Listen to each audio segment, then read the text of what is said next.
When you're in a negative state, you don't perform at a higher level. When you're in a negative state, it affects your biochemistry, it affects your immune system. You're in a negative state, it affects the people around you. When you're in a great state, perform better, enjoy life more, greater impact, all the above. So it's intelligent to be in a peak state.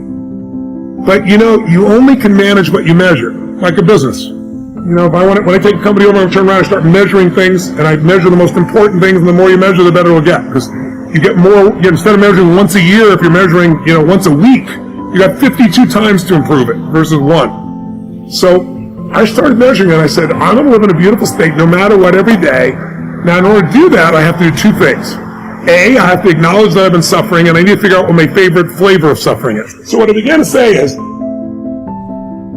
I want to be happy even if they screw up. I want to be happy if they lost $1 million. I want to be happy, if my happiness is dependent upon other people behaving a certain way, the way I want them to, I'm a pretty influential guy, but I'm not God, right? And everybody's got their own things that they're doing. I'm never going to stay happy. And if I have to even make my happiness based on me behaving a perfect way every moment, it's not going to happen. So I gave room for life. And I decided to make a real decision. That's my invitation to people here, and then I'll answer your question about how I know. First, you got to make the decision that says, life is too short to suffer.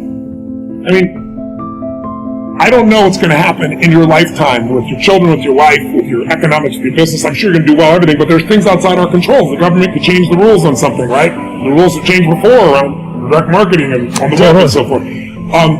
Somebody in your family could get very ill. Someone can die in our families, right? No one wants to talk about it, but it can happen. If your happiness is only going to be when everything matches how you think it should be, you're not going to be there. And my view is that there's power in happiness. We downplay it in this culture. When a person is happy, they attract other people. When a person is happy, they live longer. That's a fact. When people are happier, they earn more, right? They do better in their careers. These are physiological, these are measured facts in our society, and yet we poo-poo happiness in our world. It's being enthusiastic or something like that.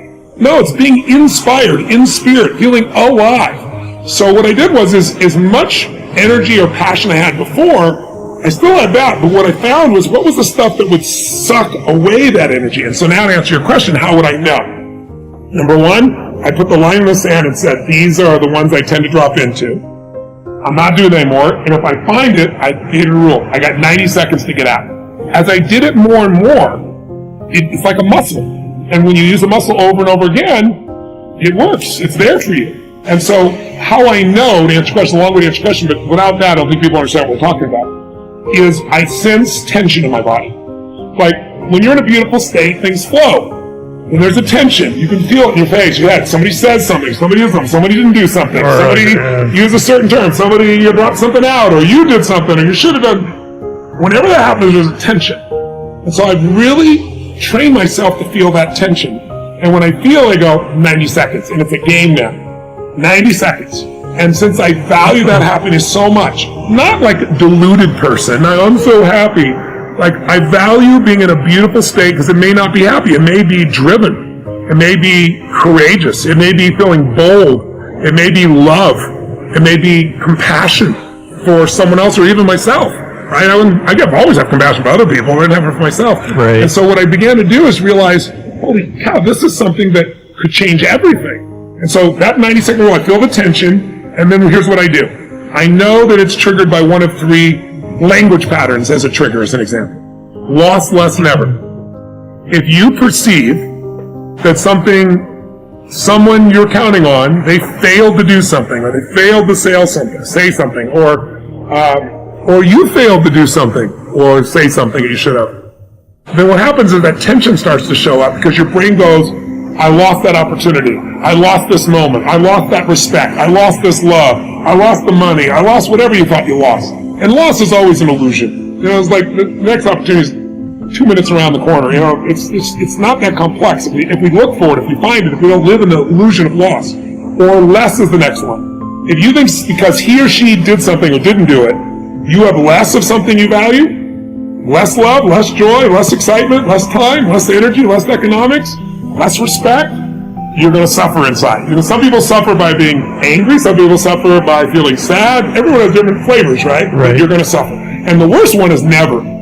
If you think because she or he did this, or Donald Trump did something or didn't do it, or Mary Sue or you self didn't do it, and now you'll never have that love, you'll never have that respect, you'll never have that joy, you'll never have that economics. Once you believe that stuff, then the suffering stays.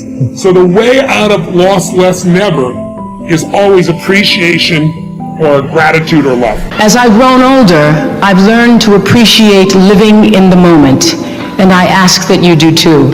I'm asking this graduating class, those of you here, I've asked all of my viewers in America and across the world to do this one thing. Keep a grateful journal. Every night, list 5 things that happened this day, in days to come, that you are grateful for. What it will begin to do is to change your perspective of your day and your life. I believe that if you can learn to focus on what you have, you will always see that the universe is abundant and you will have more. If you concentrate and focus in your life on what you don't have, you will never have enough. Be grateful. Keep a journal. Being happy is not difficult, but unfortunately most people don't manage it because they think it's going to happen to them. When you're 5 years of age, you're quite happy, isn't it? Yes or no? I want you to go home and see one of your pictures when you're 5, it was like this. Now it's becoming like this. When you're 5 years of age, if you're so happy, by the time you're 30, you should have been ecstatic, if you had grown, I mean. But by the time they're 30, most people mess themselves up in so many different ways. This is not because there is some difficulty with life or happiness, it is just that, as I told you, they gave you a sharp knife. You don't have a steady enough hand. If you had a steady hand, the sharp knife would be a wonderful instrument. If you don't have a steady hand, you keep cutting yourself, and now being happy when a knife is constantly cutting into you is very difficult, for sure. Yes? How many times has it happened to you in the last 25 years that it so happened somebody put a knife into you? Not happened for most of you. If it happened to 1 or 2 people, I'm sorry. Nobody even put a pin into you, isn't it? Yes or no? I'm asking, how many times it so happened from external sources suffering came to you? No, you're mostly in self-help. So no. You're in self-help, isn't it? You don't need anybody's help, you're such an expert. Sometimes when I see people, I think they're training to get employment in hell or something. They're practicing here. Because they're so good at self-torture, they may be good at torturing other people. So happiness is neither easy nor difficult, because there is no states like this. This is happiness, this is unhappiness. You are slipping between this and that any moment, isn't it? Yes or no? It's not like there is a capsule of happiness and a capsule of unhappiness and they're separate. No, it is all intermingling, one moment like this, one moment like… in the same situation. One moment joyful, one moment miserable, another moment some other way, is it not happening? So these are not anything, this is just this. You are a volatile being right now, not stable enough. I told you this is an evolutionary problem. Your intellect and your awareness evolved ahead of your physiology. You're only 1.23% away from a chimpanzee, but in intelligence you are big away. Now your own intelligence turning against you, one simple way of being happy is you go for a lobotomy. You know what that is? Remove half of your brain.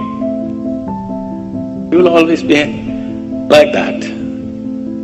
So it's easy. It's not easy, it's not difficult.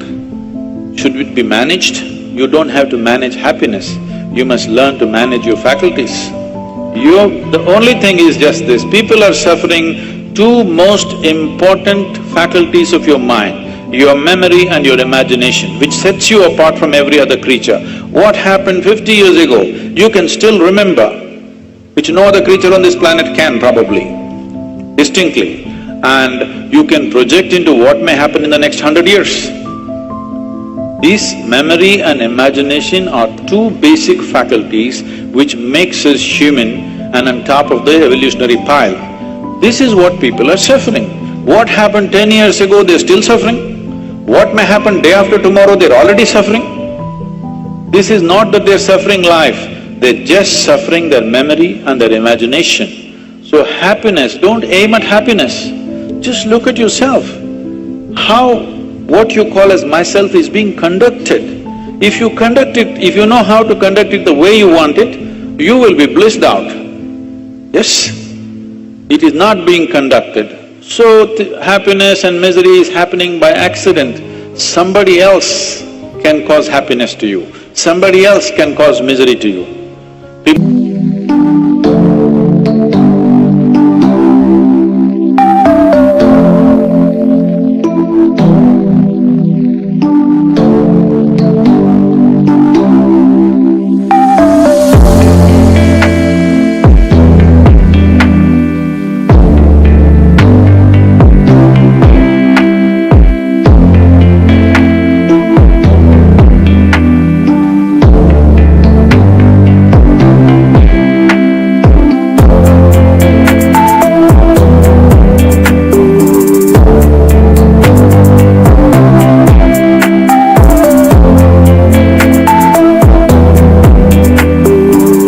Ask me, Sadhguru, we have been with you for 25 years, we've never seen you angry. Do you ever get angry?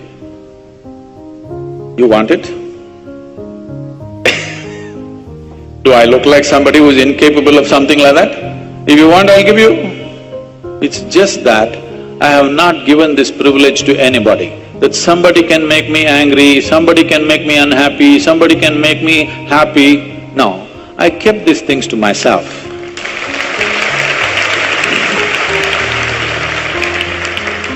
You must keep it to yourself too. It must be… the best hands are you, isn't it? Yes? Your joy and misery must be in your hands, isn't it? If you choose to be miserable, be… I'm not against it. But what you want should be happening within you, not otherwise, isn't it? It's kind of unrealistic and can be destructive to place the responsibility for your happiness on anybody other than yourself. It's Nina's fault that I'm not happy. Where are you, Nina? In yourself. Success completely misunderstood. Rise and shine, it's Espresso time. What's up, Believe Nation? It's Evan. I believe in you, and this channel is designed to be part of your daily success routine. So let's start your day off right together. Grab your coffee and sip on today's message. Take responsibility.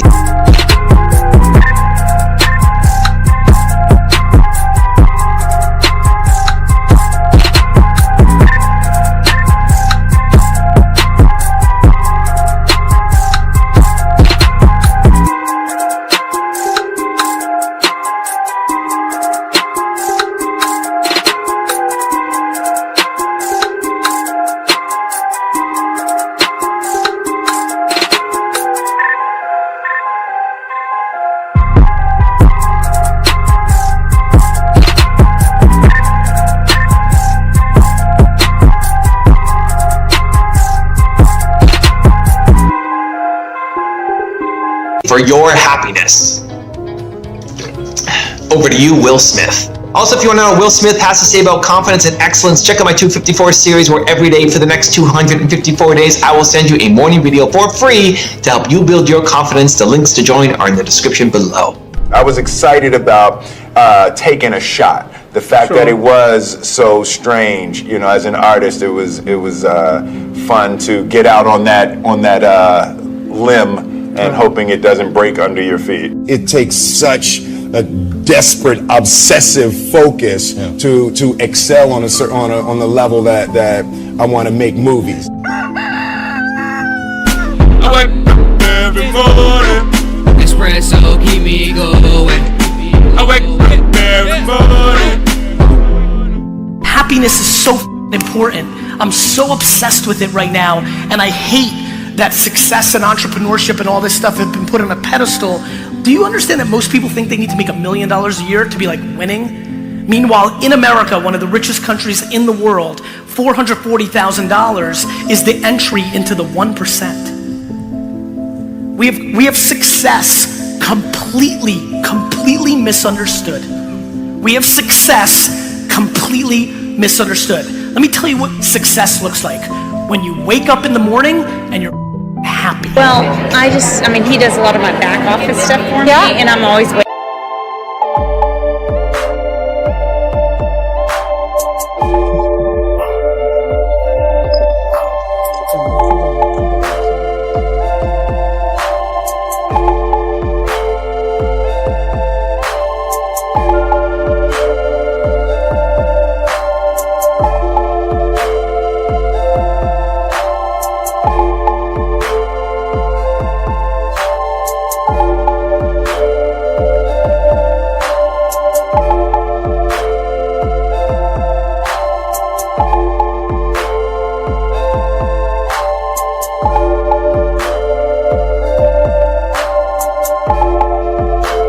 For him to help me, and like my coaches are like, you're fine, you can do it, but I'm like, you don't understand. And he's the support, but he's not like moving fast enough. Right. The reason why he's not is because he doesn't understand either how critical it is that he supports you. Right. He doesn't feel like he matters. Probably, because I probably don't make him feel like he matters. That's it, bingo. Yeah. If you were to leave here and do nothing but anytime you go, oh my God, I so appreciate that you just did that. You have no idea. Thank you, thank you, thank you, honey. If you were to bring him more into the business, not as in selling, Right. but cheering for him, Right. and making sure he understands that every stride you make is only because of what he's doing back at home. Right. So true. That will change how he behaves. Oh, I know it because I have the part of our company that's out in the spotlight. My husband runs the books, runs legal, runs operations, Right. runs HR, and is also the point parent while I travel. Right. And so it'd be very easy to feel unappreciated Right. because his role is not visible. I go out of my way to Snapchat at him, Yeah. to acknowledge him, to elevate him, to thank him, to make him feel appreciated. Because that's what's missing. If somebody's not motivated on your team, whether it's your spouse or somebody else, they don't feel appreciated. Okay. That's why.